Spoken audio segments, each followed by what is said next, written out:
What's up, everybody? Welcome to the Pick Six Podcast, CBS Sports Daily NFL Podcast. I'm Will Brinson. I'm the host most of the time. We had 10 shows this week. I think I did 7 of them. Usually I do like 8. Humble brag, no big deal. Joining me today for the Picks show. We also, by the way, have multiple shows you can check out. Our Thursday night recap show, I think Sean Wagner and John Breach are going to hold that down for the Giants-Patriots recap. I'm sure that'll be a thrilling discussion of whatever happened in Foxborough on Thursday night. We recorded this on Thursday afternoon. And also had a show with David Sampson, our resident GM. If you want a fresh perspective on what's really happening in sports, we've got a brand new podcast to check out. It's Nothing Personal with David Sampson. Features former Marlins president David Sampson, decoding what's going on behind the scenes with owners. When the owners make a statement, when a coach tells a lie, when a star gets traded, and much, much more. David's got a World Series ring. I saw it. He also lost 100 games, according to this promo. All right. And he's done everything in between. He'll break down the noise Monday through Friday for a podcast that's available for your drive home commute. Download and subscribe to Nothing Personal with David Sampson on Apple Podcasts and everywhere else you find your podcast. Pete Prisco. By the time he's done doing his promos, I got to go do my hit. Slow down. Why are you talking so quick? Yeah, slow down. Yeah, talking fast today. Speaking of things that are personal, Pete Prisco personally assaulted me by delaying this podcast 10 minutes as I'm trying to get out to watch my beloved NC State Wolfpack play Syracuse on Thursday night. Who wins, Pete? Syracuse or State? Who won, I guess I should say. NC State will win, but it'll be close. So Syracuse plus 4.5, I guess. I think it's going to be close. I think Syracuse is better than their record. And NC State stinks. 3-2. NC State stinks. Yeah, you got Herm Edwards. Enjoy it. Also on the program, 4-1, baby. Thursday. Sun Devils are 4-1. You know what? Herm's actually a lot better than I thought. I've been got impressed. Wazoo this week at home. Get to 5-1. Wazoo let UCLA score like 85 points. You're going to win. Yeah, hopefully. R.J. White, Vegas Savant. Hook 'em. Hook 'em horns. Hook 'em horns. Big one in Big D this week. I'm the eternal pessimist, so that one's not good for you guys. I'm not looking forward to it, but you got Herman as a dog. Brinson and I's Braves got their butts kicked. If I can get a win for the Longhorns, I felt for all you Braves fans. The game was over 2 minutes in. It was terrible. Yeah, it was awful. They stink.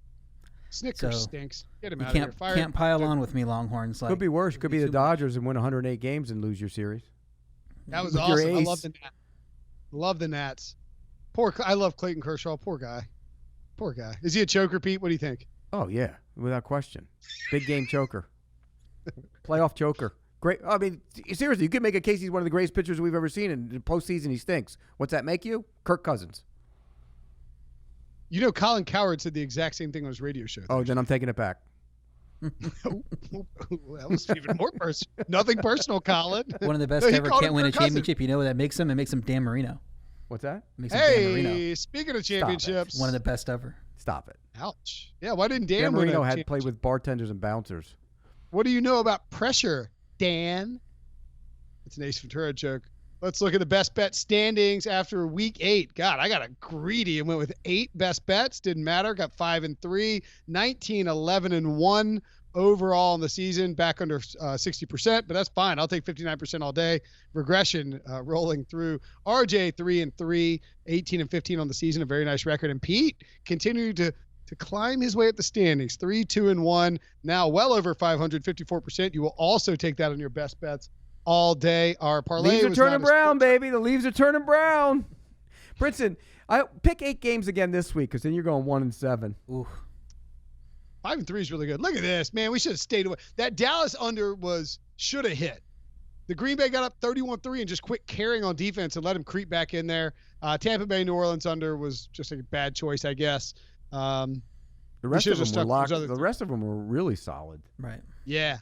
Buffalo handled their business. Tennessee couldn't make kicks. San Francisco stopped. They should have put the Buffalo Tennessee under in there instead of the. It was really low though. Yeah. Just have trouble. I know. Those low. I know. New England Washington under was never in doubt. 33-7. That was an easy cover. Let's get to our picks for this week. Weird week for me, by the way. I went 6-9 picking the game straight up and 9-6 against the spread. How the heck does that happen? Terrible. That is weird. That's a nice little record you got there. What, 9-6? 6-9. Well. The Redskins minus 3.5 road chalk. I mean, it's the first time it's ever happened in NFL history, as far as I can tell from the Pro Football Reference database. Redskins were double 2-touchdown dogs at home in week 5. And then the next week are road favorites. It's never happened before. The closest thing I could find was the 92 Colts, who were 2-touchdown dogs to the K-Gun Bills, beat the Bills straight up, then went to play a crappy Patriots team in Foxborough, were dogs by 1.5 points and won that game straight up as well. Do you think the Redskins are going to win this game straight up, Pete?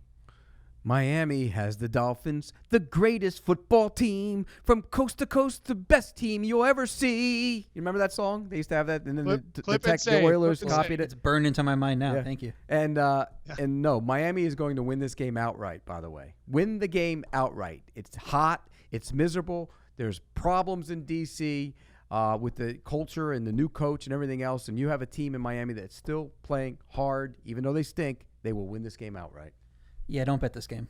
Like, I have trouble finding any reason to bet this game. There's nothing to like about either of these teams. Like, normally I take the points here, but the Dolphins have defied logic with how bad they've been.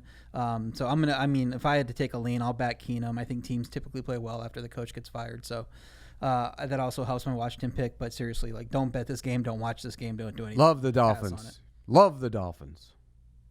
The Dolphins are terrible. I will say. So are the Redskins. Yeah. So NBC Washington, yeah, the Redskins are bad. The one thing I'm actually going to play Adrian Peterson to DFS. I want to take the Dolphins. Right. You think so? Jeez, you're really going out on a limb with that one.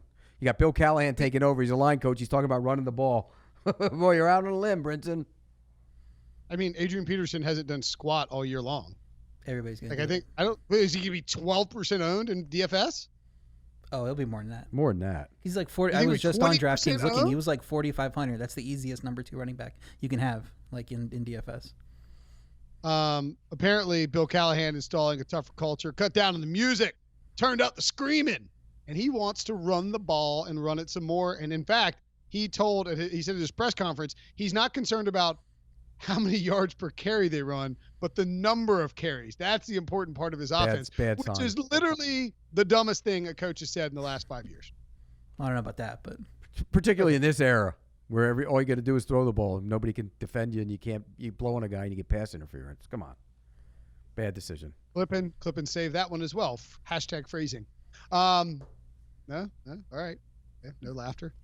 Need a laugh track in this show. If you listen to the way I said it, there's no laughter involved.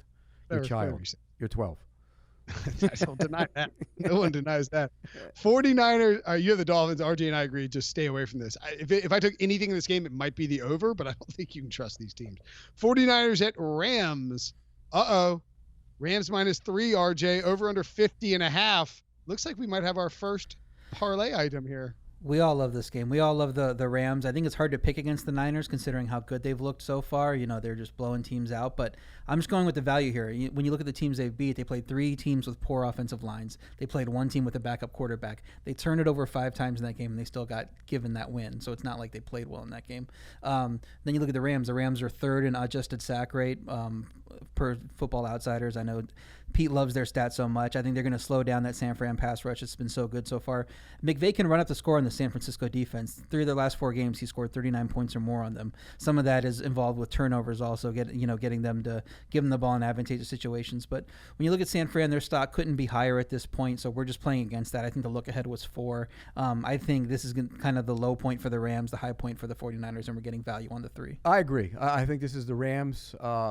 When you look at them, the one concern I have, and I've watched them a bunch the last couple of days, is that offensive line has been getting whipped up front, and that's not a good, particularly inside. That's a problem, and that could be a problem here. So they're going to have to change some of the things that they do, and defensively they're little. And this is a 49ers team that runs the ball. So I do have a little bit of caution. We have Gurley's situation as well, and he hasn't been Gurley, but he's, we'll see how he plays out. But San Fran just lost their right tackle, too, so they're dealing with injuries. McClinchy's not there, and no Staley either. I agree. I like the Rams in this. Don't get me wrong. I think there's just a couple things that give me a little cause for concern, but I'm with you. Rams are the play. Here's the other reason I like the Rams. The trends back it up. This is a small sample size here, but home teams coming off a Thursday game with a lot of rest, facing off against an away team, obviously, off of Monday Night Football and shorter rest, have gone 7-1 straight up and 6-2 against the spread since Thursday Night Football came in back in 2012. Additionally, this year, Thursday night teams, both teams, the following week are 7-1 straight up, and either 7-1 or 6-2 against the spread, depending on what you got in Denver, Chicago, the following week. So there's a lot of trends showing that Thursday night teams this year are performing very well. Maybe we'll get to Seahawks and Cleveland in a second, but I think the Rams are a very good bet. Like him at 3. Parlay. That's a parlay pick for us. Number one in the parlay. Yeah, Yep. absolutely. That's one of my immediate best bets. Moving along, Eagles at Vikings. This will not be a parlay pick because we have a bit of a head-to-head battle. Look, you know where I'm going here. Vikings at home. Actually, no, I'm going to throw it to R.J. because R.J. has all the stats. I stole them and used them all on Sportsline. I wonder why he's going with the Vikings. Copying. Because they're a good team. No, he's copying your paper. That's the one thing, but there's another reason, too. Why is that? Because he's still hanging on to his Super Bowl pick. When is our rookie of the year pick? Look, somebody needs to say this, so I'm going to be the one to say it because I'm the Vikings here. The Vikings are 3-2, and their only 2 losses are against the Bears and the Packers on the road. Those are 2 top 5, top 10 defenses. They're division rivalries. They're in tough places to play. Those are not bad losses. I don't care what the offense looked like. They're not bad losses. Lots of teams are going to fail to score against the Bears and the Packers in Soldier Field and in Lambeau Field. And who cares? They're stomping bad teams. That's what the NFL is. It's all bad teams. They battled back against the Packers too. I mean, they were down 21-0, and they didn't just quit. You know, they showed up and almost won that game. They got pretty close. It was 21-16 at the end. So it's not like they're a terrible game. You don't get anything for being close in the NFL. Yeah, I think you can still evaluate them as a better team. Just, you don't just go by the final score, obviously. I think Cousins can have success against the secondary. It's 23rd in DVOA versus the pass before last week, and then they got a cakewalk game. The offense didn't really light it up versus the Jets. I think they're going to struggle on the road against that Minnesota defense. It shines at home. The defense is top 5 in DVOA, top 5 in net yards per pass attempt, top 5 in net yards per rush allowed. I mean, they just stop you both ways. So Zimmer's great coach, 29-12-1 against the spread at home. As a Vikings coach, 18-6 when not favored by more than 4. And then you reduce that down and only take like the favors of 1-4 and throw out the underdogs. It's like 11-3. It's like really good in this situation. So I think the defense will control this game. The offense will do enough to cover despite Philly's elite rush D. And then the Cousins will light up the secondary a little, and Minnesota will get us a cover. Is it a big game? Relatively. Okay. Well, that's all you need to know about this game. Forget all your data. Forget all your stats. Forget all about Mike Zimmer. Forget all about running the ball with Cook. Forget about where the Eagles are banged up in the secondary. It's a big game, and that means Kirk Cousins will not be effective. But he's played well against Philly recently. He will not be effective. They've been better than they are now. I agree. He will not be effective in this game. It's a big game. That is such a silly narrative. I mean, like, he takes care of the Eagles. It's not a big game. It's 1:00 on Sunday. Nobody's watching it. Everybody's be watching Deshaun Watson, Patrick Mahomes. Says Brinson.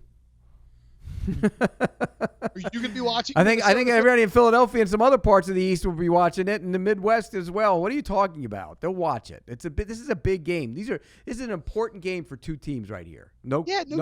It's an important game, but it's not like it's a prime. What do you think? He just pees down his leg every time he plays. What's his record against teams with a winning record? What's Aaron Rodgers' record the last 3 years? What is Kirk Cousins' record against teams with a winning record? Isn't it like 6-20 something? Right. Going all the way back to Washington, something like that. Yeah, like 20 terrible. Or something like that. You guys have the Vikings. Take the Vikings. Look, I just think this is one of those games where Cousins is going to be a problem. I'm taking the Eagles. Jim Schwartz scares me a little bit, but I take the Vikings. Stephon Diggs. This is the Stephon Diggs squeaky wheel game. I thought that was supposed to happen last week. No, that was the Adam Thielen squeaky wheel. Too many squeaky wheels on that offense. Yeah, a lot of squeaky wheels. Wait till 2 weeks from now, the Garrett Bradbury squeaky wheel game. Got to get that offensive rookie of the year. He might have to learn how to block somebody before you get the squeaky wheel. It's been a rough go for him, baby. Not a good year. The Brinson curse rolls on unabated. Saints and Jaguars, man. We're moving really fast today. I don't know what's going on. Saints and Jaguars. Why are we going so fast? I don't know. Who knows? By the way, you see me? I'm wearing my Old Spice shirt to the game tonight. It's my favorite red shirt to wear. Lucky red shirt. If you want that product placement, hit me up. Don't you have NC State garb? Yeah, I've got a pullover for tonight. Please tell me you don't have a jersey that has Brinson on the back of it. You would be a grade A dork if you put your name on the back of a jersey. I might be a douchebag, but I'm not that big a douchebag. Don't you agree, though, the guy buys a jersey and puts his own name on it, there's something wrong with him? I'll stop you at jersey. How about that? No offense, RJ, if you have a jersey, or Pete, if you have a jersey. I don't. I have a jersey from when I was a kid. What if I were to buy a guy on my team with the same last name? Is that okay? Like Tre'Davious Ooh, White. Tre'Davious If I go White. and get Tre'Davious White's jersey, is that fine? That that's creativity. I like it, and yes. I mean, I haven't bought a jersey. Yes, I'm just saying. Yes, that we get a pass on that one. When I was younger, I had a Brinson Buckner jersey because you see it sounds like Brinson. Is that a Buckner jersey? It isn't close to being spelled like it either. I used to have a Reggie White sounds jersey. like a Reggie White. That'd be I used to have one of those. Yeah. You did? Mm-hmm. Hey, you that actually kind of sounds close to R.J. White too. It does. One of my favorite players when I was younger. Really? Mm-hmm. I know my jersey was actually when I was it was a Giants jersey. No, actually I had a Billy Kilmer jersey. How about that? And I don't know why. It was a Billy Kilmer played for the Redskins. I hated the Redskins. Somehow I ended up with a Billy Kilmer jersey. So I don't know why this made me think of it, Pete, but you should get a vanity license plate for your car that says good, then the number 4, and then me. Good for me.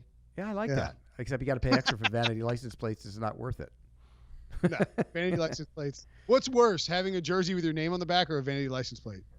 Oh, that sounds like a Twitter poll. I would say tie because they're both terrible.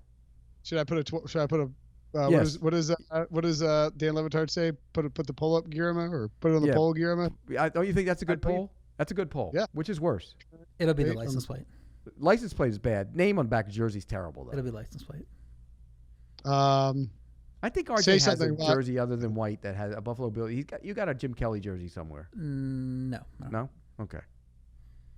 All right, let's keep talking while I publish this poll. I have a All Jim Kelly signed helmet. You know why I got that signed helmet? I got it from here. They gave it to me because guess who named CBS Sports HQ?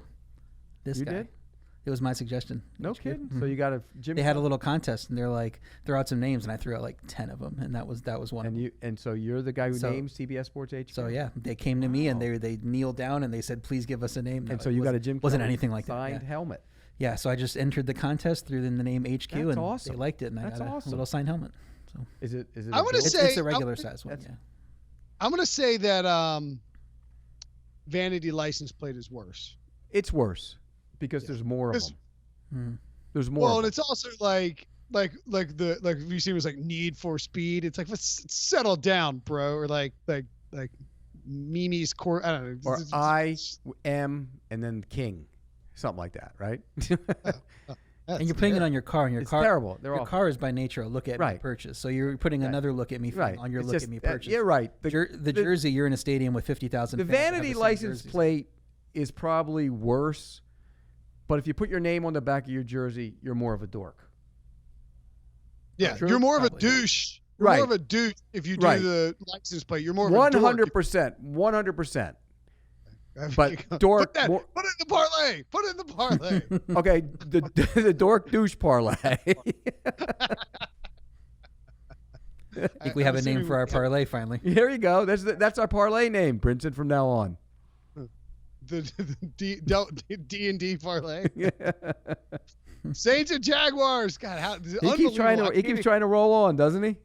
No, but that's the crazy thing is like I allowed that tangent to happen even though I need to get out of here. I'm in a big rush. Saints and Jaguars. Jaguars minus 1.5. Gardner Minshew on the injury report with some light groin soreness. I don't. Whatever that is. Look. Hey, sometimes it happens. Sometimes you have a big weekend.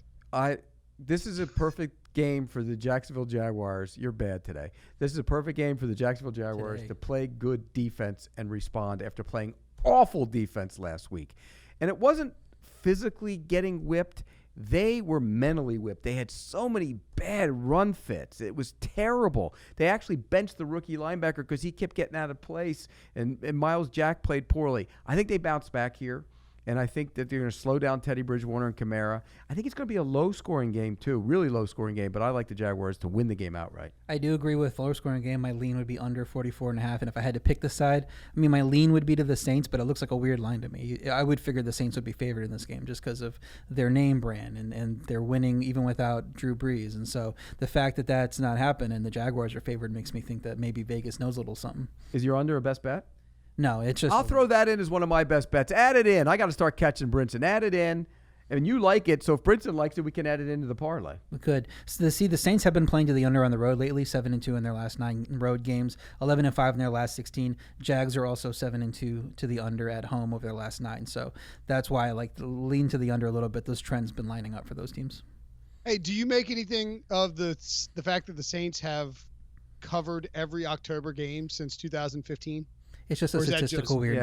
Yeah, it's coincidence. When you find things like that, you have to say what's the lesson you're learning from there. Like, what's your reasoning that is happening? And if you can come up with one like, oh, they really know how to restock the like after September, they get more focused in October. In October, they really restock the buffet and they're really feeding them the right things. When the leaves turn brown, I wear the crown.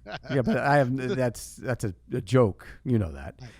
No, it has no bearing. I don't think at all. I don't think so either. Sometimes the roulette wheel hits black 16 times. And plus, who was playing quarterback in those games? Usually Drew Brees. But I mean, it is weird. But it is weird that they are terrible against the spread and terrible at home in September. And maybe it's just scheduling. I don't know. But then they rip off these games in October. I don't know. I get it's a quirk. I get it, but it's still interesting. Who do you like? I keep picking the Saints here, and something stinks about it. I'm a little worried about it. You have the Saints or the Jaguars, RJ? I would lean to the Saints, but like I said, the line's weird to me. Jags are 32nd. The defense is 32nd in yards per carry, 32nd in turnover percentage. I think New Orleans can grind out long drives with the running game in this game, and that'll take the pressure off Teddy. He proved he can win with his arm. He's not going to need to in this game. Like I said, their run should be able to do it. New Orleans' defensive season stats aren't great, but they held their last 2 teams under 260 yards, so they really recognize that with Breeze out, they need to step up and play great, and they are playing great. So if that continues, it's going to be hard for Gardner Minshew, I think, to get it done. I would lean to the Saints. It might even be. We think it's going to be a low-scoring game. That point might come into effect, like it did with the Seahawks game. I don't know why on this sheet it says Pete's best picks. It says Jaguars Saints over because it's an under always. Don't trust the sheet. Don't trust the sheet. Are we going to add this? Are we going to add it on the under? You want to take the? Yeah, the under. I'm good with it. Yeah. I like the under in this game, not the over. All right, throw it the parlay. Jags under, Jags Saints under, along with the Rams so far for the D&D parlay. Seahawks -1 at Browns over under 47. The Seahawks Thursday night football, Browns Monday night football, but the Browns are home even though they're coming from San Francisco. This line also stinks. It looks fishy. It looks really fishy, and this is going to be a classic case of the National Football League as we know it now. Team looks terrible, comes home. Other team looks great, comes on the road, playing an early game, and I know Seattle's been good on the road, playing those early games, and I think the Browns win this game outright. I'm all in on the Browns this week. Yeah, I have trouble with this game. I would probably lean to the Browns, but I'm not playing it. My biggest lean in the game is over 47. This is a great spot for the Browns. Like you said, nobody's going to believe in them after the Monday night stinker, and they can rally around that. The line moved 4 points off the look ahead. At one point, it went from Browns -2.5 to Seahawks -1.5, and you might even get it higher than that. I just have trouble going against Seattle team that plays well in those spots, and they just, Russell Wilson, I don't really want to fade him at any point, especially in such a low spread game. So I'm going to lean to the over. Seattle's been scoring consistently in the high 20s against basically everybody. A lot of solid defenses on their schedule, and they're still getting up there. The ground game's going to shine against a Browns D that's 30th in yards per carry allowed. And I think the Browns offense can bounce back. Seattle's defense really hasn't shown that much. So I think this game's getting over 47. We're seeing it in the 50s or 60s. Ooh. So you got over as a best bet or no? Just a lean. Okay. RJ never reveals his best bets. I do. He puts them on sportsline.com every week. He's secretive. He's sneaky. He writes it. Yeah, sure. Why are you saying it like that? That's weird. He's sneaky. If I was sneaky, I'd be better than 54%. I'll tell you that. Well, Brinson must be sneaky then. Yeah, Brinson's really sneaky. I think Brinson drops in like 2 or 3 extra ones that are winners after the fact. He's one of those guys. Hey, yeah, Debo can tell you how I'm really manipulating these rundowns ahead of the time. I like the Browns, but not as a best bet, and I would RJ's kind of got me on the over too. The Seahawks defense might be terrible. Let's move on to the Texans at Chiefs. We got a lot of conflicting stuff here. Chiefs, this line is rancid. Chiefs -4.5. It was Chiefs -8, I believe, on the look ahead. It moved down to 4.5 after the Texans scored 53 points against the putrid Falcons, and the Chiefs lost at home to the Colts. The over under 55. It has actually come down from 56. Pete, you like the over here? I'm a fish. I'm going back to the well. I just keep doing it over and over again. I keep saying Chiefs and over. I did it against the Lions. I did it against last week. I thought it would go over. This week I'm going back to it. I think these two defenses have issues. I know Mahomes is a little banged up, so I'm concerned about it. But I do think they get back on track here offensively. I'll take the over. I think Watson will get his too, so I'm taking the over in this one. Yeah, I can see I have a best bet in this game. It's Chiefs -4.5. I like them too. I don't buy this huge line move. I think it's clearly off of injuries, and Mahomes didn't look right because he was banged up with his foot. But, he's practicing. Tyreek Hill could be back, so I'm not worried about Sammy Watkins. I think that offense is going to get there some rebound in this game and go back to scoring 30 points a game. I'm worried about the Kansas City injuries on the defensive line, but I do think that the guys that they do have left, Nadi and Kalen Saunders, are going to be better defending the run, and usually they've been bad against the run, so I think that's really going to make a difference here. I think KC slows Houston down enough defensively, covers this lower number, and we get a game where the Chiefs are winning something like 37-30 or 37-27. I agree. Like I'm actually taking the under in this game.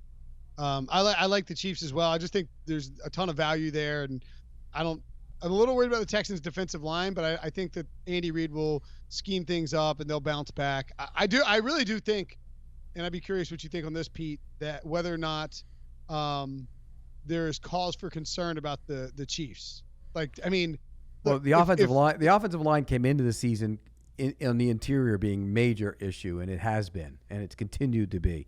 And now when you have Cam Irvin playing left tackle, bad. That's more of a major concern. So yeah, there's concern there, but I am not all in on the Texans.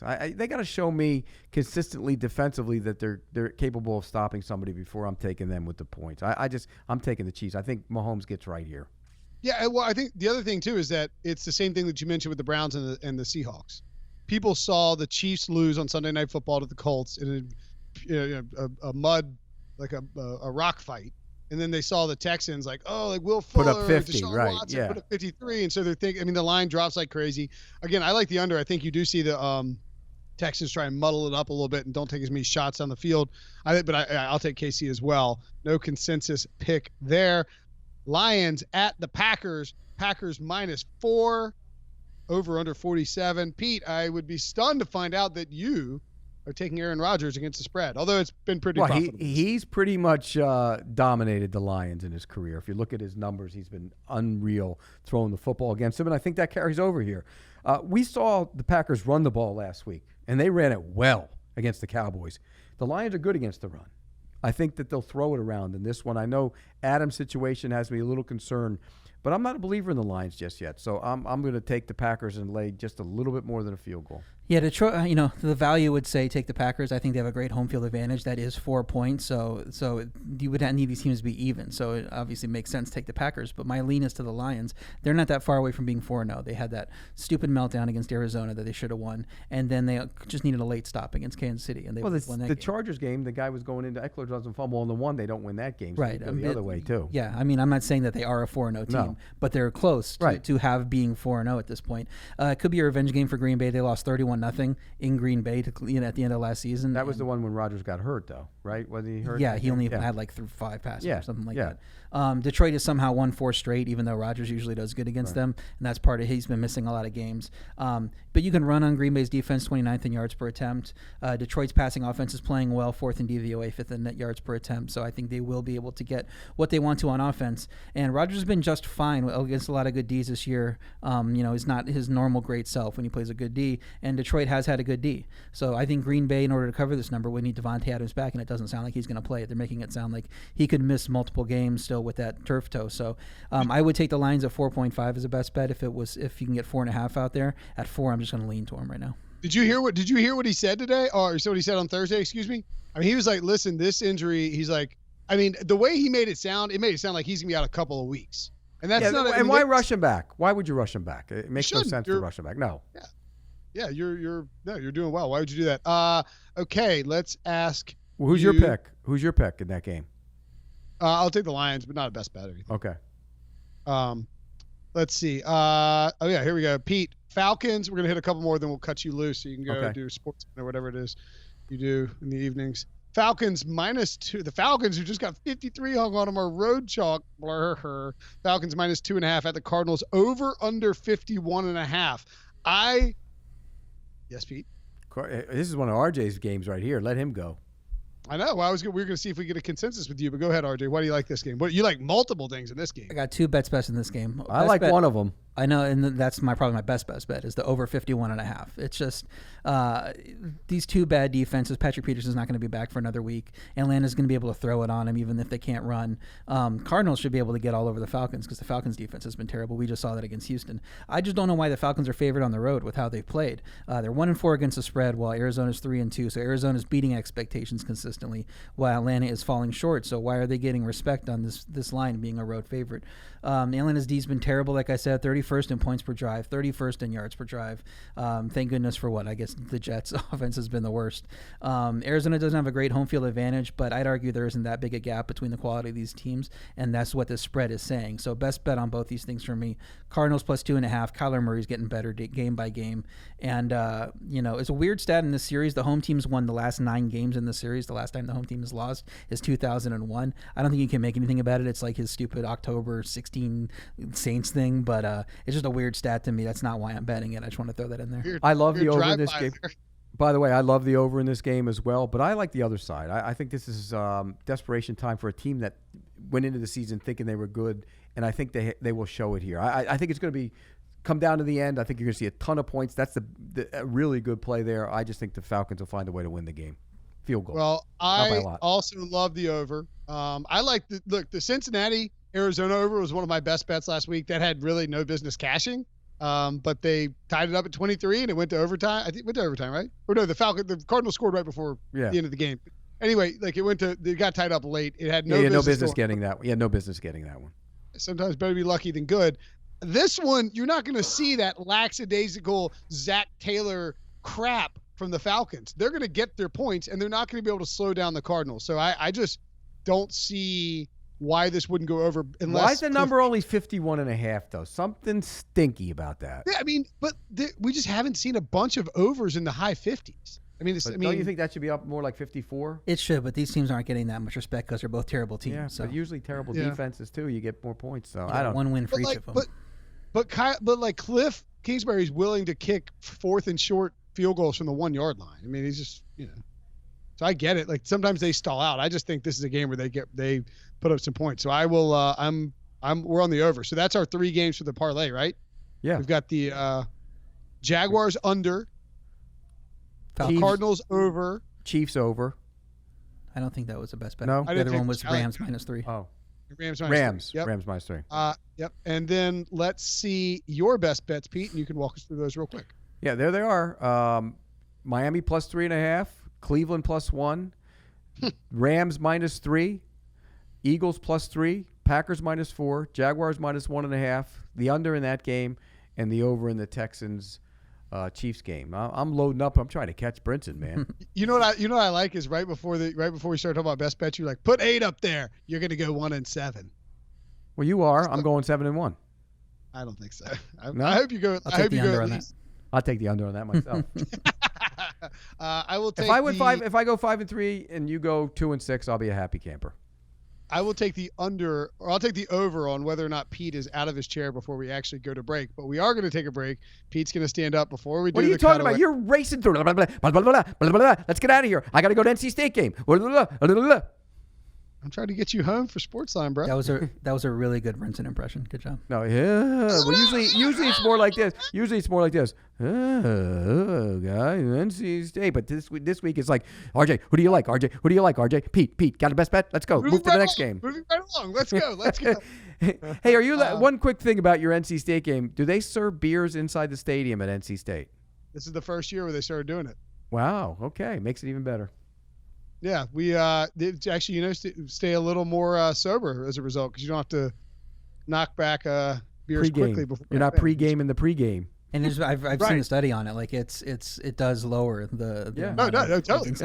Yeah, because people don't want to pay big money for a thing of. How much is a thing of beer?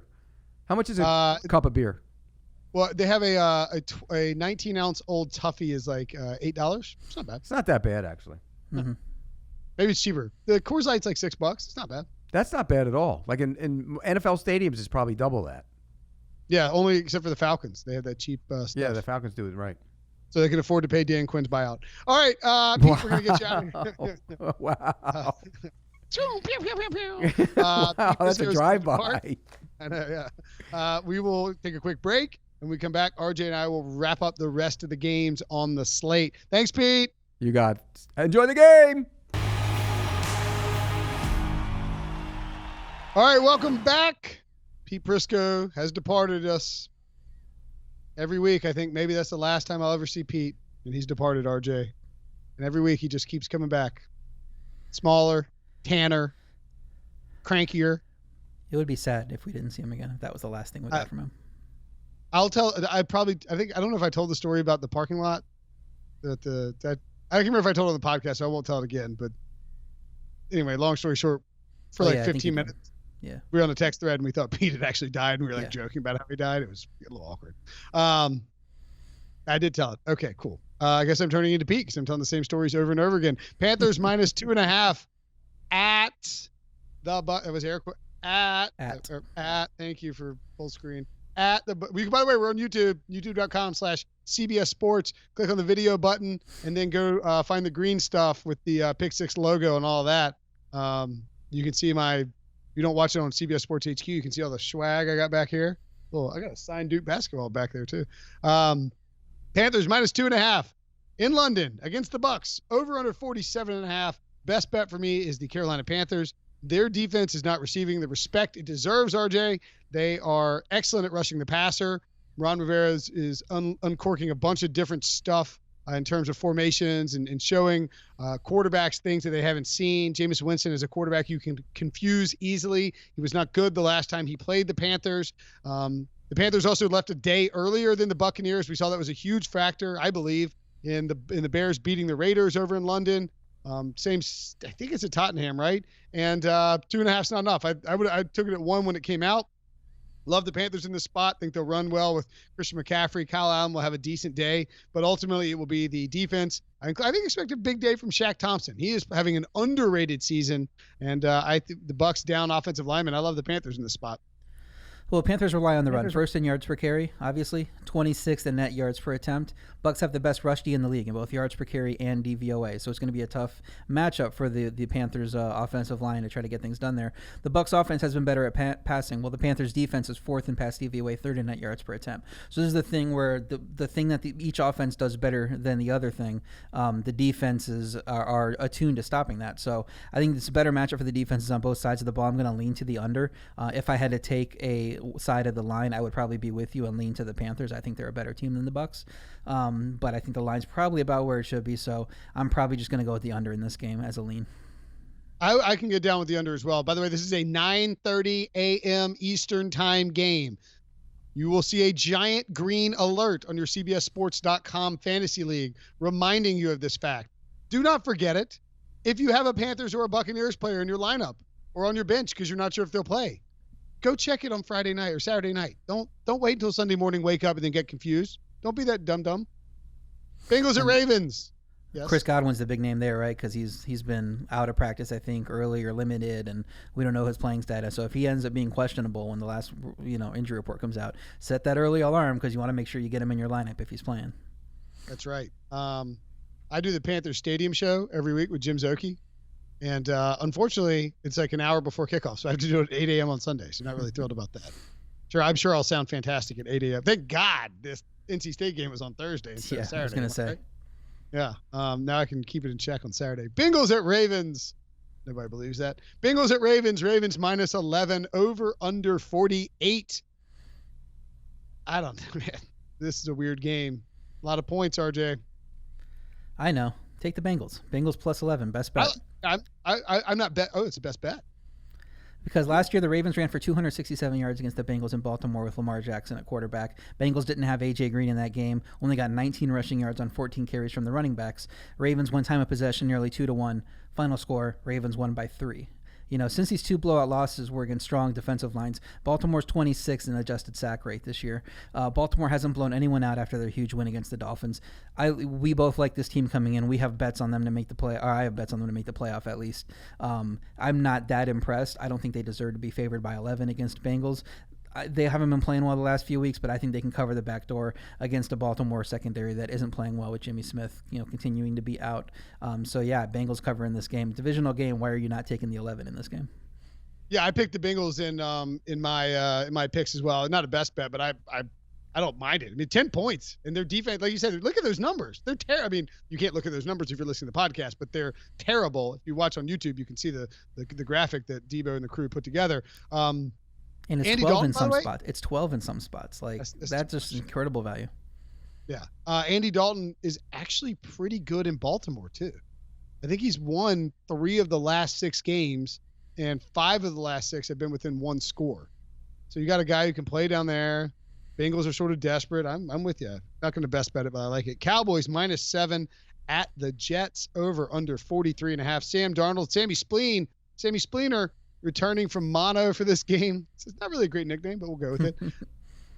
Do you think that Sam Darnold, yes? Clear eyes, not so full spleens, can't lose. Clear eyes, pop spleen, will lose. Don't pop your spleen, Sam Darnold, please. That would be bad. Chris Sims had that happen to him, if you'll recall. Cowboys are getting, this is too many points. The Cowboys should not be laying a touchdown right now. Yeah, I don't know. I mean, they've looked bad the last couple of weeks. They're still a good team. I think they played amazingly against bad teams, and the Jets have been a bad team all year. So my lean would be to the Cowboys -7. I wouldn't play it as a best bet. I think the better play here is probably the under. Dallas, like I said, blowing out bad teams. They have the number 1 offense per DVOA, but they've been a little slower in the last few weeks, and the Jets D has actually played well. They weren't the reason that they didn't cover against the Eagles. They had those 2 defensive touchdowns for the Eagles. Jets defense actually held the Philly offense in check. I think the offense for the Jets will take a little time to get rolling with Darnold. I think the Dallas D is good enough to limit them. And because the Jets D is good this year, I would lean toward the under is the best play in this game, but I'm not going to make it a best bet. All right. I don't like anything in this game. I hate it. Don't want to pick it. Let's move along. Has nothing to do with the time that we're staring at you. Titans at Broncos. Broncos -2, over under 39. I like that under, would lean that way. These teams are going to grind it. But I'm going to take the Broncos as a best bet. I may be wish casting here for a team that should be 3-2 after beating the Chargers. I don't love the idea that I'm probably doing the thing I talked about earlier in the podcast where we saw the Titans lose to the Bills at home. We saw the Broncos go on the road and beat the Chargers. It's still early in the year, though. I'm not sure that the Titans are good against good defenses. I'm not sure the Titans are good in general. And the Broncos are running the ball pretty well. I know the Titans' defense is good, but Denver's actually running the ball effectively. Phillip Lindsay's playing well. Royce Freeman's playing well. I think the Broncos know they can get back in the playoff hunt. Dare I say the playoff hunt? If they win this game, and they're going to win it. I have a best bet as well. Best bet's on the other side. Titans +2. It's a clear overcorrection on when we're getting value here due to last week's results. Tennessee misses those 4 field goals. If they make 3 of them, then they win, and people are talking them up more. Denver doesn't win the game against the Chargers, and we knew Denver wasn't going to go 0-16. They're not in the level of a Washington or a Miami. But this line's moved 3 points because of it. Look ahead was Tennessee -1. Now we can get Titans +2. I'm going to take it. They've played well on the road. They had a commanding win in Week 1 at a Browns team that everybody thought was good, and they blew them out because the defense played very well. And then commanding win against Atlanta in Atlanta. Atlanta hasn't been good today, but I mean, they're getting a lot of respect still because they're favored on the road in Arizona. So the Tennessee offense hasn't committed any turnovers. The only turnover for that team has been a muff punt. So the offense is playing really well in protecting the ball. And Atlanta showed in that Philly game, they need turnovers. They need to be able to, the defense to take the ball away to win games. And I don't think they're going to do that here. Tennessee defense 4th in points per drive, despite being 14th in DVOA. That tells me that they're forcing long drives, making you drive the whole length of the field. Their punter is awesome. Give him team MVP at this point. Denver hasn't had an awful offensive game. They just haven't been able to translate that into points. I used it as a positive for them last week when I said that they're actually a better offense than we think because they're doing the things you need to do. They're just not scoring the points. The thing that kind of tips it over to me to make this a best bet for Tennessee is that Denver plays Kansas City on the following Thursday. That's the biggest game of their year. They figure we're going to win this Titans game, right? And then all we need to do, Kansas City's reeling. If we can go in there and get a win, we are right back in this division. That just means you're looking ahead a little bit of Tennessee, and you're going to get caught off guard here. So I think Tennessee's going to go into Denver. They're going to continue to play well on the road, and they're going to win this game. Do you think the 1-4 Broncos are going to be like, you know what? We don't need to worry about this game. Let's just get on to Kansas City. I don't know about that. Kansas City is the key game. Like, I mean, they're not going to bank this as a win for sure, but they're worried about the Chiefs more than they are about the Titans. I hadn't thought of that. It's a little concerning. I feel like if Pete were here, he would say, NFL teams don't look ahead. One game at a time. That's what they do. They don't care about that stuff. They don't talk about it. Well, when he gets a coaching job, we can ask him. Yeah, that's right. Everybody looks ahead. Everybody talks about the schedule every week. It's ridiculous. We already talked about Falcons and Cardinals. Steelers at Chargers Sunday night. Dagger could have been the 2004 draft battle between Phillip Rivers and Ben Roethlisberger for AFC supremacy. Instead, it's the terrible Chargers -6.5 hosting the terrible Steelers, who are going to be starting Devlin Hodges. Is that right? I don't know. People ask me, like I did radio hits, are like, tell me about Devlin Hodges. I'm like, I don't know anything about Devlin Hodges. He went to Sanford. That's all I know. I know he won the Walter Payton 2018 Top FCS Player of the Year award and completed 69% of his passes. He was promoted. I'm just reading off the graphic on the screen. He 111 pass TDs and 41 interceptions at Stanford. At Sanford, he looks like somebody who went to Sanford. I don't mean that as an insult. What do you think about this game, RJ? I think the Chargers are garbage. And he can run around a little bit. And the one thing you need to know about him is his nickname is Duck. And that's what he goes by. And it seems like they're trying to push that a little too hard, I think, with social media and stuff, trying to make him the next Minshew. We got this guy named Duck. It's Duck Hodges. Everybody got on board with Duck. And can we talk? Duck is. Did we mention this previously? Duck is the worst possible name for a quarterback you could have. Like, not only it's like, hey, Duck, here comes a pass rush, or hey, I'm throwing ducks all over the place. Like, this is what you couldn't pin a worse connotation than Duck if you were talking about a quarterback. This is it's ridiculous. Yeah, well, luckily no Melvin Ingram in this game, so all you got to do is worry about blocking Bosa. Then you won't have to duck that much. I would lean to the Chargers at -6.5. Pittsburgh just 2-5 against the spread on West Coast and on the West Coast under Mike Tomlin. That includes that San Francisco game where they turned the ball over 5 times, still lost, but got the cover. So aside from that, it's 1-5. Pittsburgh's played a tough schedule. I'm just not confident in our boy Duck in primetime. Chargers keep losing players. Now Pouncey's on the IR, but I think that's counteracted by the Steelers going out of the third quarterback, so I'm not that worried about it. You get Casey Hayward and Hunter Henry practicing. I think that's good. And the Chargers offense has actually been rolling despite the injuries, 360-plus yards and 4 straight before Denver. Having Phillip Rivers back there really cures a lot of ills. So he's still healthy. He's still playing. I think that we can still count on that offense to get something going. I don't think they're going to get completely shut down by the Steelers. The Chargers defense is slightly better than the Pittsburgh defense in points per drive, which I think would surprise people because we've made a lot about how good the Steelers have looked in a few of these games and that they're really starting to, come strong with that defense. Well, the Chargers defense has actually been slightly better. And then you consider the quality of the quarterback. I think they're really going to hold Hodges down. So will the Pittsburgh defense do enough to get the cover here? They probably need a turnover or 2 in a key spot. I would rather lean to Phillip Rivers and trust him instead. That's why I'm leaning to Chargers 6.5. If it gets to 7, just stay away from it. At that point, there's no value. But I think 6.5, there's probably a little bit of value on the Chargers. Yeah, I wouldn't bet this one personally, and I don't like the Steelers as the best bet, but I think 6.5 stinks. You're starting Duck Hodges against Phillip Rivers on Sunday night in primetime. It's going to be a Steelers home game, first of all, because it's Sunday night, so everybody can get out there. Give me Duck. Give me Duck and the Steelers, baby. Plus 6.5. I love Roasted duck. Yeah. I think that's it. That's all the games. So let's recap our best bets. Here's Pete's best bets. They are. I don't know why I waited. I forget it's an audio podcast. I'm sorry. They are Miami plus 3.5. Cleveland plus 1. The Rams -3 at versus San Francisco. Philadelphia plus 3 at Minnesota. Green Bay -4. Jacksonville -1.5. The Jacksonville Saints under 44.5. The Houston Kansas City over 55. That's 8 best bets, Pete. Don't go 1-7. It'll hurt you. Here are RJ's best bets. Go ahead. Yeah, I like the Bengals plus 11 at Baltimore. Kansas City -4.5 versus Houston. I'm going to be the sucker and take that line. I'd like Minnesota -3 against Philadelphia. I'm going head-to-head, I think, with Pete there. But I'm on his side with the Rams -3 against San Francisco. I'm going head-to-head with Brinson, taking Tennessee plus 2 at Denver. I like Arizona plus 2.5 at home against the Falcons. And then also in that game, I'm going over 51.5. There's going to be a lot of points there. We agree on that one as well. When you look at my best bets, Carolina Panthers minus Tampa Bay. Carolina Panthers -2.5 against Tampa Bay. I'm reading a lot of stuff right now. Sorry. Minnesota -3 against Philadelphia. The Rams -3 versus San Francisco. Denver -2 against Tennessee. The Houston, Kansas City under 55. Arizona, Atlanta over 51.5. And we also have a parlay, the D&D parlay, 3 games. Can we throw it up there, or do I just need to tell you what it is? It's Rams -3, the Saints-Jaguars under 44.5, and the over in the Cardinals-Falcons game, 51.5. Go ahead and plug that one in before those lines move and you get mad because we can't hit. This is the week it hits. I like it. 3 games, nice little consensus there, nothing forced.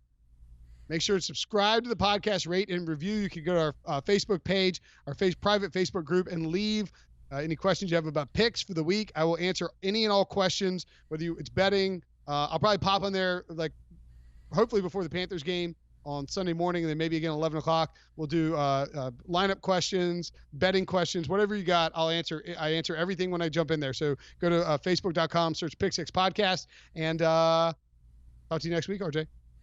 Go State. Go Pack.